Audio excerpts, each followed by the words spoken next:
guys, welcome back to another video. This time looking at another one of my favourite players, Rory Gallagher. So the song, of course, is Bad Penny, and that is from the 1979 album, Top Priority. So Top Priority was Rory's eighth studio album on his own, and 10th album overall, and then a bit more if you count the live albums and stuff. So Rory, obviously formerly of Taste, another great band that was quite short-lived in the late 60s. But Rory Gallagher, if you're not kind of familiar with the guy, he's just a true player's player. And there are countless stories online of how he was at gigs. You just watch the footage. He played like his life depended on it. And in a way that you just don't see very much. Like, even from the other greats, Rory just had something else about him, kind of thing. And you just have to look up those, like I said, those kind of stories, including in about 75, after Mick Taylor left the Stones, Rory was one of the favourites to join the Stones, obviously before Ronnie Wood came along and joined. And he's just an incredible guy. And unfortunately, I think, or fortunately, I guess, in a way, but his music kind of gained more popularity and love much after his death. And Rory, he had some sort of problems with alcohol and some health problems. And, he had liver failure, but despite a transplant in early 95, he did pass away some months later from an infection later on in 1995. And, that's a real shame, because he was still producing, great work, kind of thing. But Top Priority for me, I think it's probably my favourite studio album of his. There's just so many great tracks on that album. And the reason why I've chosen Bad Penny is because, for me, that was the song. It was probably the first Rory Gallagher song I heard. And again, with that melody, that guitar riff, and I think a really unique guitar tone as well. And the way he played, it just grabbed me straight away. And then from Bad Penny, discovered the Top Priority album, other tracks on that album that are amazing, and then worked backwards from there, and just, so much amazing stuff that he did. And then obviously Taste before all of that as well. And so for me, Bad Penny and that song and then that album, I'm going to be a lifelong fan of it. I think it's absolutely, top-notch stuff. And when I'm doing these videos in this series, I never want it to come across like, because I do a lesson at the end, I never want it to come across like, oh, I've mastered this song and here's how you do it. I don't want it to come across like that, because everything, it's a work in progress. And, the idea is, here's something, and then you come back to me with something more, or you learn it and go ahead and build on it. That's more the point. And for me, of all the people in this list, Rory Gallagher, I think, is the one that I struggle with the most. I think his playing is the hardest to get anywhere near, and that is saying something when you look at people we've looked at already: Paul Kossoff, Peter Green.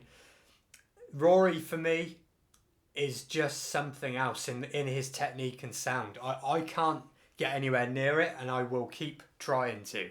And if you're not super familiar with Rory, let me just show you one thing before we get on to the lesson. So I started collecting vinyl about a year ago, and whilst I'm not a huge fan of greatest hits things in general, but if you just want an introduction to Rory Gallagher, this record, it's sort of like a greatest hits sort of thing. And you've got two different vinyls in there. I think the CD version might be two CDs. I'm not sure, because I've got the vinyl. But this has not everything of Rory, obviously, but this sort of collection of songs they've chosen for this.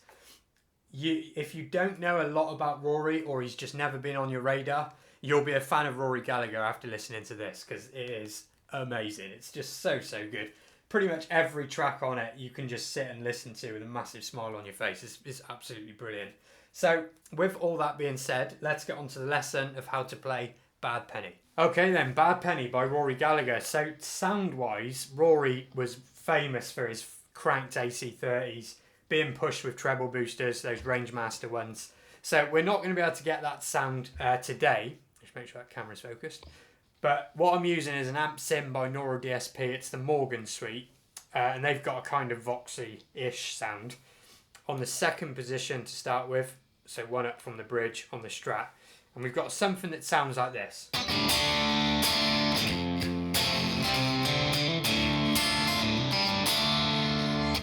So again, as always, I encourage you to have the song on and listen to the rhythms and the subtleties as he's changing chords. But we're starting off with a D minor chord. So that is middle finger, 2nd fret of the G, 3rd finger, 3rd fret of the B, and 1st finger, 1st fret of the high E. And kind of use your thumb here to mute the E and A. So we're only playing the D, G, B and E. And we want to kind of start out with a rake. It's kind of... And again, listen to the song and you'll hear how he kind of gets himself going with it into that D minor chord. And once we're in there, we want to keep this kind of rhythm going, and in between kind of rakes and stuff like that. So we got, and that kind of rakes into this F shape, and it's way better to play it with your thumb over the top. You can do it if you do this, you can do that.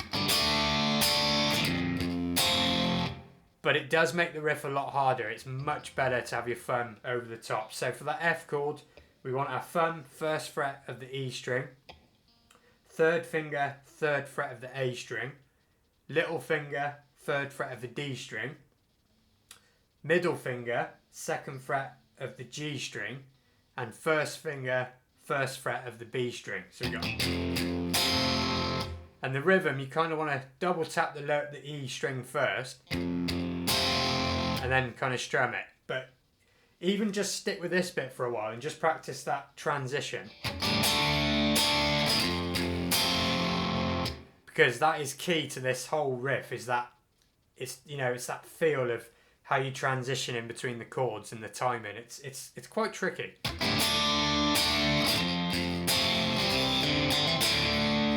And then we got this walking kind of riff based around the C chord. So once we've got that,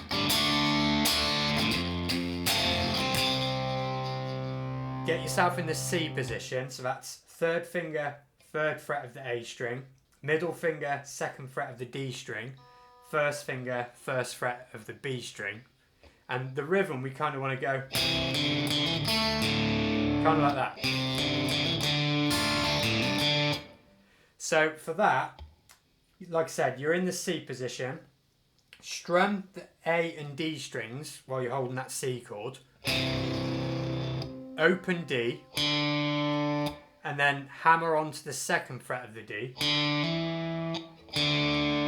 open D, but when you get to that open D, go back to your D minor chord. So we got, so let's start again. So we got,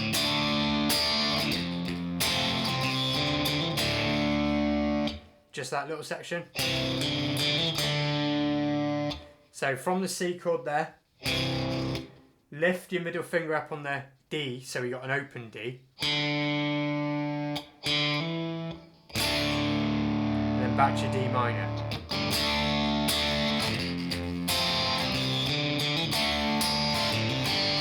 And then to finish that little section off,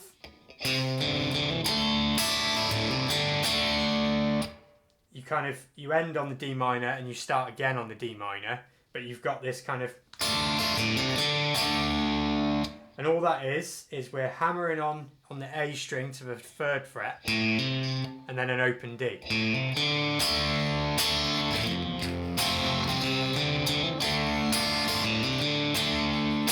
Then that starts us again.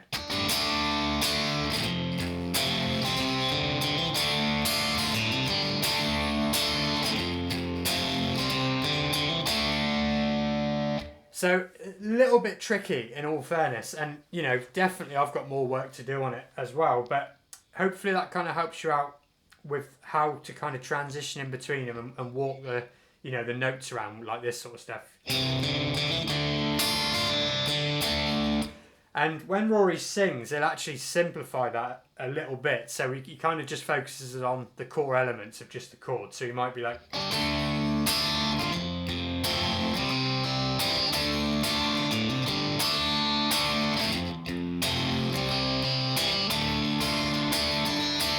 you might, you know what I mean, just kind of simplify it, remove some of the, all of that stuff.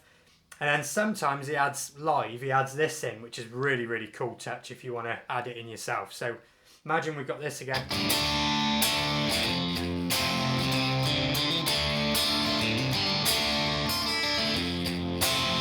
That, which is a lovely little, very kind of Celtic feel. So from that D minor,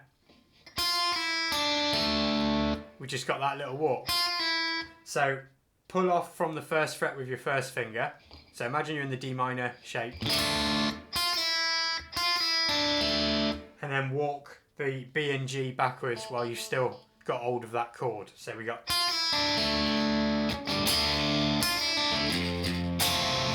And that's a lovely little thing to kind of have in there as well. And it's not something you hear a great deal from the D minor chord anymore. Those kind of walks, so cool. So hopefully that gives you enough to kind of play around with the intro a bit. Now let's get on to that iconic sort of intro solo there. So this one, it's reasonably simple, but the hardest thing about it is Rory's vibrato technique, which honestly I know I'm nowhere near. It's a really powerful kind of, you know, strong man's kind of vibrato. So you kind of want to be quite aggressive, short and well, fast and wide kind of thing. And I find that really, really difficult. I just think it's one of the hardest things to do on vibrato. Some people take to it really easily, but incorporate a lot of that. And the notes, we've got 7, 5, 7 on the G string. And it kind of sounds better if you pick each of them as well. In like a up and down fashion. And then we come into the B string to go 6th fret, 8th fret.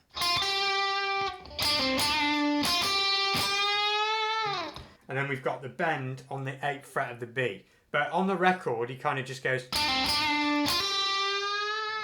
He lets it hang and then bends up, as it were, to where without hitting it again. I don't think it matters if you play it twice or let it ring. So you've either got this or it doesn't really matter, but bend it up a full tone. So the 10th fret kind of thing.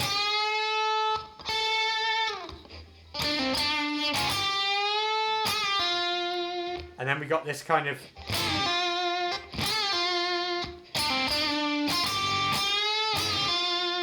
which is kind of like a fast bend up, back down, going back to the 6th fret, and then doing that Rory vibrato thing that I said about.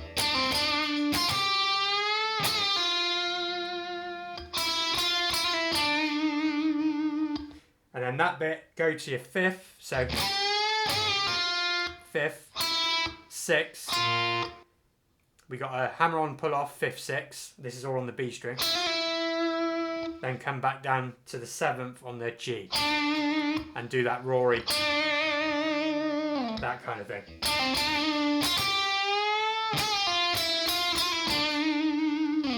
And that's the first bit, and that kind of repeats itself. And another little tip you can do is, I'll try and do it, I'm not great at this.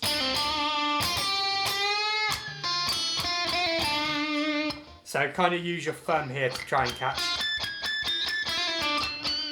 all those kind of pinched harmonic sounds. And I find with this you can be on the middle position, the bridge, or in between. It's kind of up to you and whatever you think sounds best. This is on the middle now.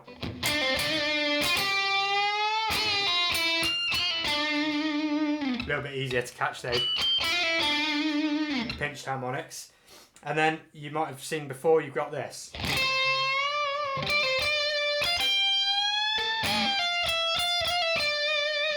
Which is kind of the same riff but an octave up and focused around the B and E strings rather than the G and B. So you kind of start it off with a slow bend, full note bend on the 13th fret of the B. And get that right up to the top. And again, listen to the song to find out when to bring that in. because it's slightly before the next riff, if that makes sense. So bend that all the way up, 13th fret B. And then we've got 15th B, back to 13th, back to 15th with that Rory aggressive vibrato. Staying on the 15th and 13th on the high E string now. 13th to 15th on the high E. Then that full step bend. And then same as we had down here, we've got it up here on the 15th fret of the high E back to the 13th. 13, 12 on the high E. Sorry, 12, 13 on the high E. And then we settle back down on the 15th of the B. So it's the same as we were doing before when we did the, this part.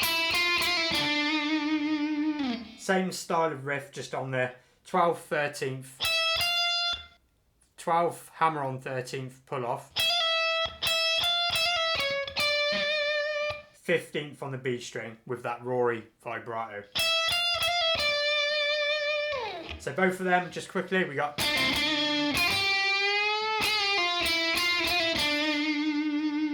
We got that one, and we got this one.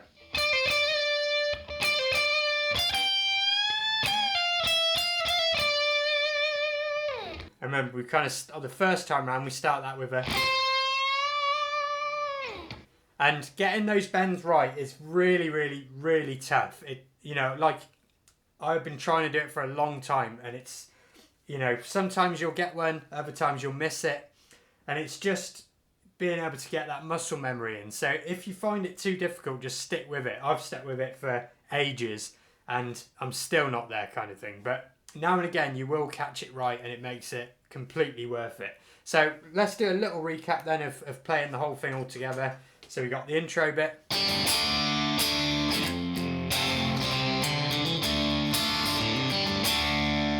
And then we can simplify that down a bit on the singing parts.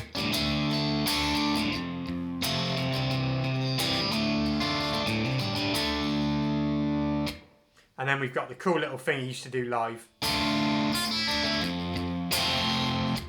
And then the two solo bits. So...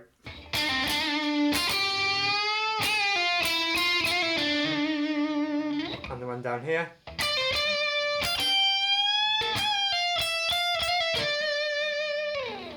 So that covers everything we played in the intro. So listen to the song, check it out. There's plenty of other Rory songs that are great, but like I said, this one was the one that got me into Rory Gallagher. So thank you very much for watching, and I'll catch you again very soon.